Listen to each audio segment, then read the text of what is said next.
Hello, Nick. How are you? Good, how are you? Good, thank you. When I arrived in and I shook your hand, you Yeah. were a bit shocked by how strong my handshake was. Yeah, I think it was, I don't know what you're trying to prove, but it really hurt. I was just coming in and just saying a quick hello to you, and I'm Yeah. very sorry that I hurt you. Next time I meet you, I'll go easier on you. Where are you from? I'm from Dublin. Yeah, I felt that. Yeah, have you been? I felt, yeah, a lot. Yeah, so that's the Irish warrior I call in it me. Ballybock terror. That's what you were squeezing out. Ballybock terror. Yeah. Why that? We're just up the Ballybock road. I was like, you were bowling. Okay, so that's what I'm going to call my handshake Yeah, from that's now it. on. The Ballybock terror, which is a great name for a dragon. It really is, and actually, that was what I was going to ask you. One of the questions was, if you did have a dragon, what would you call it? I can't say that. Well, lovely Rick. Oh, I like that. They don't all have to be horrible names, do No, they? they don't. He's I just like nice. that. He sounds like he's like a cool guy. Yeah, his wings are corduroy. Okay, right. Okay, interesting. Never seen that before, but we'll go with it. This is all to come in the second film. Okay, well, I look forward to Thank it. you. Speaking of the film, I absolutely loved it. Gobber is one of my favourite characters. I just think he's like a really gorgeous person. Like, you can tell he's got such a good heart. And I wanted Yes. to know, for you, what was it that made you connect with him? I think going to meet Dean, you know, the director for the first time, and you just sit for any length of time and listen to him talk about how much he just loves it, you know. Yeah. He just loves what he created, and it's like when someone like that says, "Well, you want to come and do the film?" It's like, yeah, of course I do, you know.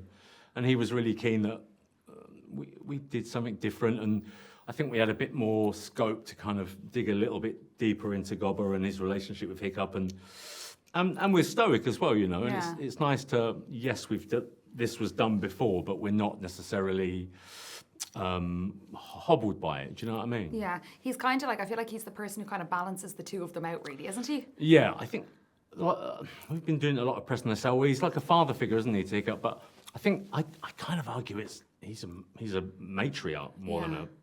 a patriarch. You know, I think he's the kind of the space between Mum and Stoic. You know. Yeah, absolutely. And I want to know about your knee, because Yes. I know there's a story to do with your knee and how it influenced Yeah. your character, Gobber.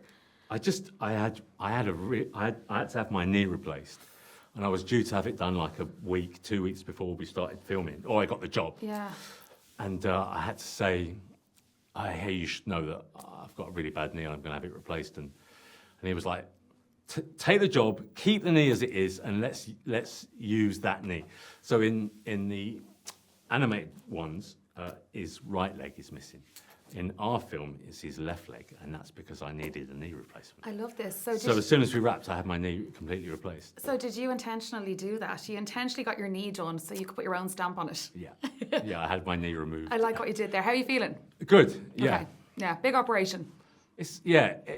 Honestly, it's 53 now, but I was on a bike ride with my son like fairly recently, and I stopped. I did a skid, and I looked at him. I said, "I'm so sorry, I didn't get this done earlier."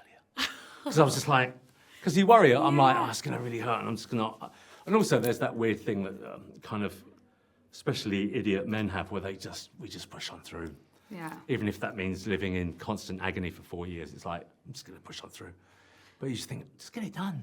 So there's your message to all the men out there who are going to listen and Get see it done. this. Check your nuts. And finally, I just want to ask you about filming, because you filmed in Northern Ireland. Yeah. How was that for you? I loved it. I've done a lot. I was in Dublin for 2 years, shooting. My town. I loved it.